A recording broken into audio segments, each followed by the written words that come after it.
All right, welcome back to WMMA Scene Now with your host, Chuck Stevenson, coming at you with a huge full event announcement.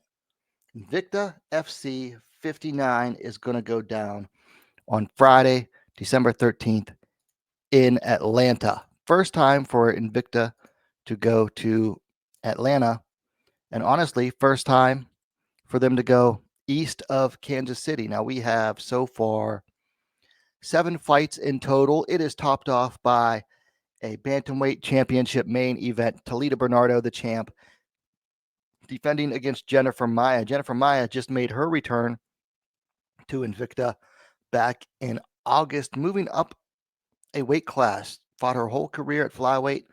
Now she moved up to Bantamweight. She's ready to go. This should be a good one. I like the layout. I like the lineup of this card. I think there's maybe one or two new fighters, but for the most part, these ladies have fought in Invicta at least once, all of them. And there's a good mix here. I mean, we've got a current champ, of course, defending, a former champ as the challenger. We have a former strawweight champ here. We've got some PFL veteran or a PFL veteran. We have a couple of Bellator veterans facing off against each other. This is an overall good card. So let's not waste any more time and let's get into it. So first up, we have a strawweight bout. Ashley Barrett taking on Fernanda Orellana. Got a Combate Global veteran in Fernanda because she had her debut in Combate and then just fought back in August, September in Invicta. And then Ashley Barrett coming in off of her pro debut a few months back for Invicta. So you got Smashley Barrett coming in 1-0. Orellana comes in at 2-0. Let's see.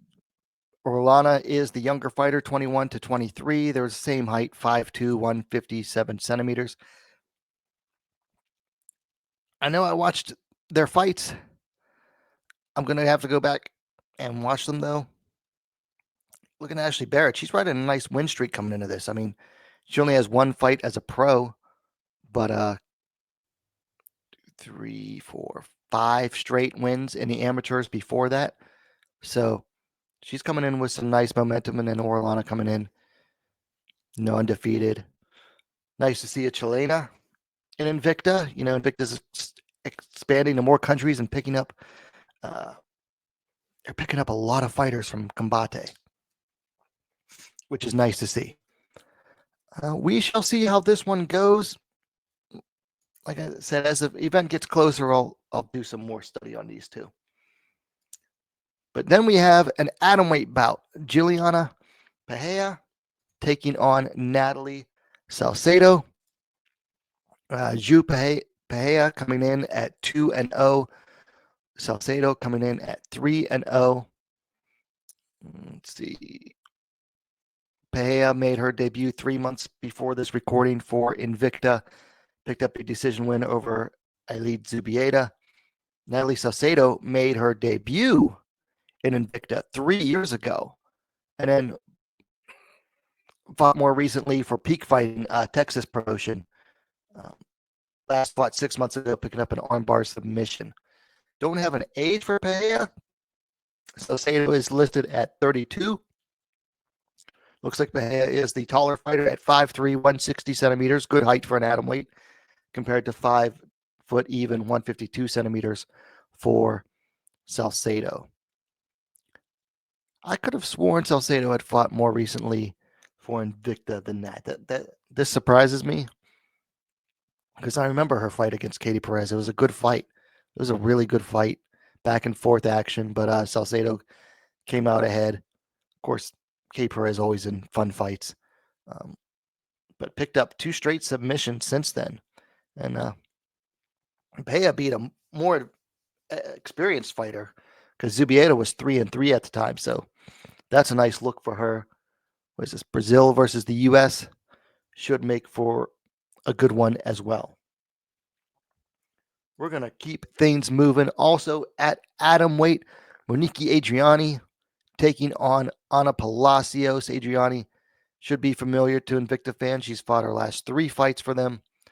Palacios was a Combate Global mainstay. She'd last fought 3 months ago for Invicta, picking up a decision over Flor Hernandez. This should be a good one.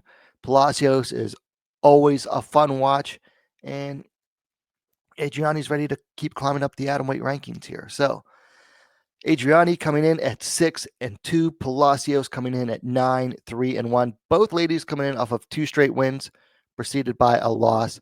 Palacios defeated Melissa Gomez 5 months ago, and then made her Invicta debut, picked up that decision over Flor Hernandez 3 months ago. Adriane, last 2 fights, she picked up a win over Paulina Granados. That was, 2 years, 8 months ago. That was a good while ago. And then defeated Nico Giraldo a year and a half ago. So she hasn't fought in a while. Now, she was supposed to fight last month in October down in Brazil, but her opponent pulled out, so her fight was canceled pretty late. Unfortunate, because it would have been better had she come in without the ring rust. But then again, had her opponent not pulled out, Adriane might not have been fighting again this so soon for Invicta. Adriane is the elder fighter, 28-26. Now, Tapology lists Palacios' height as 4'8". I know she's closer to like 5'1", 5'2". Adriane's listed at 5'3", 160 centimeters. I was very impressed with how improved Palacios' striking looked in her Invicta debut. You could tell she had really been working on. Before, her striking basically consisted of, I'm not going to be able to hurt you, so I'll let you get in, maybe knock me down, and then I'll submit you if you make the mistake of following me to the ground. But she's not going to have to do that anymore if her striking continues to look how it does last time. Adriane is a well-rounded fighter. Does she really do anything great? Not necessarily, but she's not really bad in any area either. So, got more of a submission specialist, but who has really worked on her striking, taking on a well-rounded fighter. This might be the fight I'm most looking forward to on this card. Probably number 2, though. Then we have a strawweight bout. Former champ Valesca Machado taking on Yasmin Castanho. Brazilian versus Brazilian here. Tina Black is the nickname of Valesca Machado, coming in at 14-4. Monstrinha Castanho coming in at 6-1. So really lopsided as far as experience goes. Castanho coming in off of a decision win in LFA little over a year ago, whereas Machado is coming off of 2 straight wins since losing the Invicta title. Defeated Taylor Malden 8 months ago, and then picked up a decision win over Yulia Ostroverkova 3 months ago in Invicta. Castanho is younger, 28-29 for Machado. Castanho also taller, 5'5", 165 centimeters to 5'4", 162 centimeters for Machado. I'll admit, I'm not familiar with Yasmin Castanho's game. She has a loss to Bruna Brazil. That was 2.5 years ago, and only has the 1 win since then. So she's been very inactive the last few years.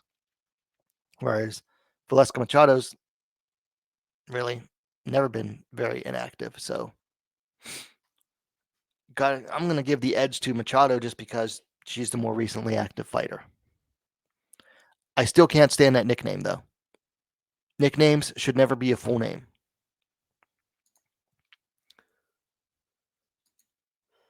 Then we have, this is probably the fight I'm most looking forward to outside the main event. Paula Cristina taking on Alejandra Lara. I believe Cristina has fought, she fought for Invicta once before, but Alejandra Lara, long time Bellator mainstay, no longer with them, finally makes her Invicta debut. If I didn't mention it yet, this bout is at Flyweight. Really excited for this one. Oh man, I wish I was going in person, but I can't make it to this event. But Azul Lara coming in at 11-7 Bittencourt, Paula Christina coming in at 6-3. Now, these fighters have had a change of fortune recently. So, Paula Christina is coming off of 2 straight losses, both by a decision. First to Denise Kielholtz a year and a half ago, and then about 3 months ago at the time, at the time of this recording, to Kate Bosick in Invicta, whereas Alejandra Lara was on a losing streak, but most recently, she picked up a win against Gisela Luna 6 months ago in Combate, and then 3 months ago, defeated UFC veteran Silvana Gomez Juarez via decision in Budo Cento Championship down in Mexico. So, Lara finally finding her groove again after not doing so well for a while. Paula Christina is the younger fighter at 29-30 for Alejandra Lara, but nice height advantage for Alejandra Lara.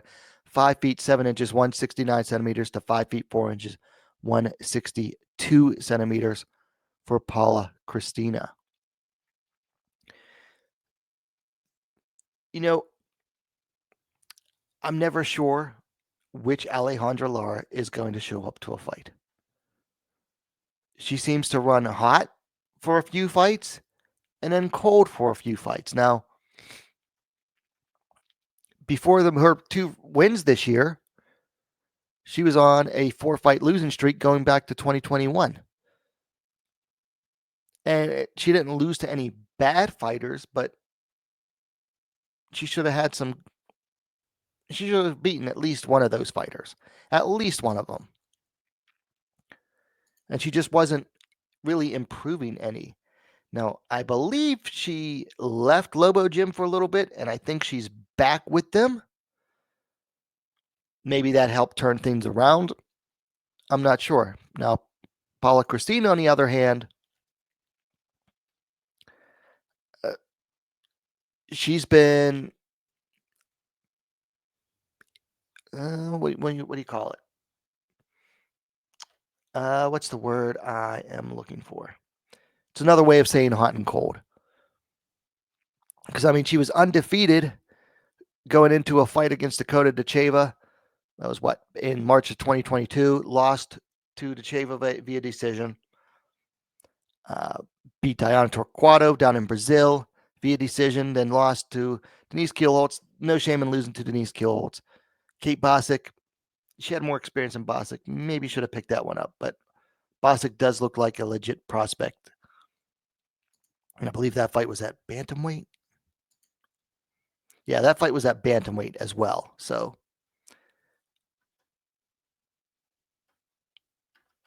looks like she needs to pick a weight class because she's been going back and forth between Bantam and Flyweight. We shall see. I don't have a pick yet. I want to pick Lara as a big fan of hers, longtime fan of hers, but I can't. She's too inconsistent was the word I was looking for. Both of these ladies are inconsistent. So who is the least inconsistent of these two? That's who will pick up the win. Then we move to the co-main event, a featherweight bout. Rad Riley Martinez taking on Jackie the Hybrid Cataline. I will be really, really disappointed if this goes to decision.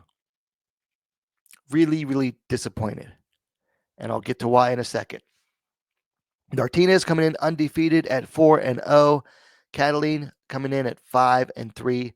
Now, all of Martinez's wins, all 4 of them as a pro, have come via finish.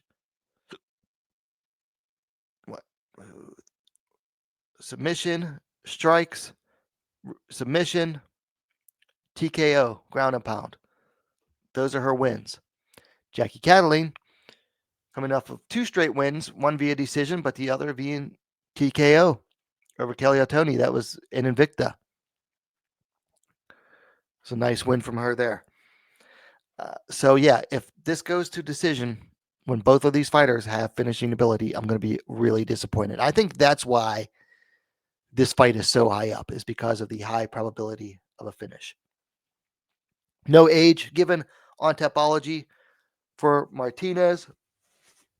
The Hybrid Cataline is 36 years old.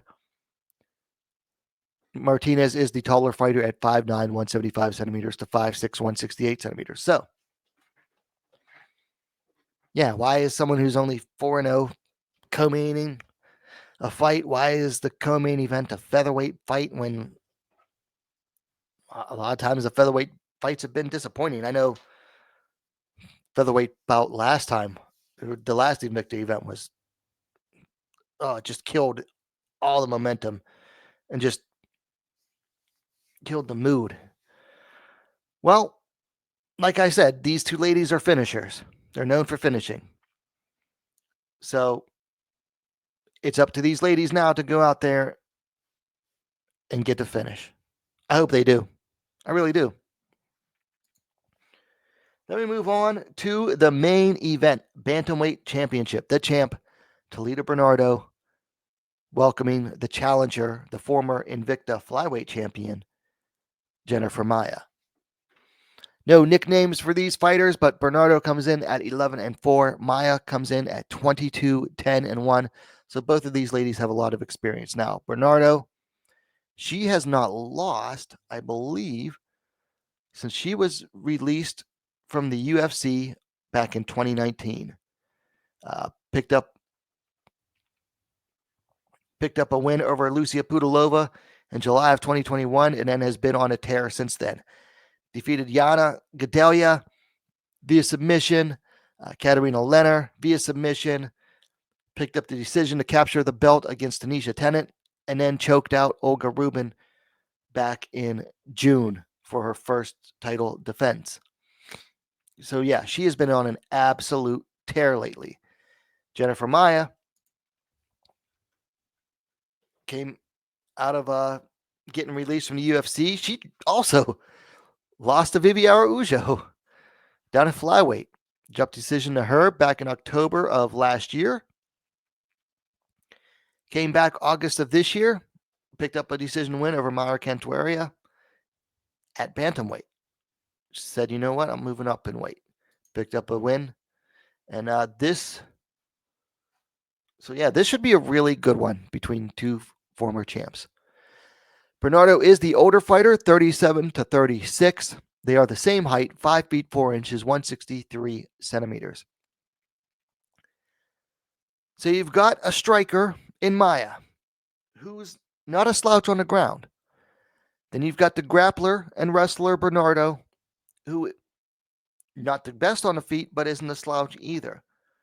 This fight really comes down to who can implement their game plan better. It's going to be good. Bernardo, I don't think she's ever fought below bantamweight, whereas Maia, she's only had one fight to get used to fighting here. Will that be enough? It's hard to say. That's going to play a factor. Also, the momentum factor. Bernardo absolutely has momentum. What did I say? 5-fight win streak? Yeah. 5 fights in the last 3 years. Whereas Maia has just the one win coming off a few months ago. This is going to be a tough one. I think this is going to be a good fight. I really just like this fight for these two. And it's funny, they both went to the UFC. Both of them had mixed results there. I would say Maia probably had the better results in the UFC. I mean, yeah, because Bernardo only had like one win, whereas Maia definitely had the better record and even challenged for the title. First opponent at flyweight in the UFC to actually win a round against Shevchenko. So a long road for these two to end up here. It's an interesting spot for these two. Early pick, I'm going to go with Talita Bernardo. I just think she'll be the one to pull through on this. So that is it. Invicta 59 goes down Friday, December 13th in Atlanta, Georgia. I wish it wasn't, the busy season for me at work. I'd love to go down. It'd be a shorter flight than it is for me to Kansas City. And I wouldn't have to change time zones, which would be nice. Oh, well, maybe next time. Anyway, let me know your thoughts in the comments below. If you like the video, hit that thumbs up button while you're at it. Don't forget to subscribe to WMMA Now, the best, most complete women's mixed martial arts dedicated platform on YouTube. Thanks for watching. We'll see you next time.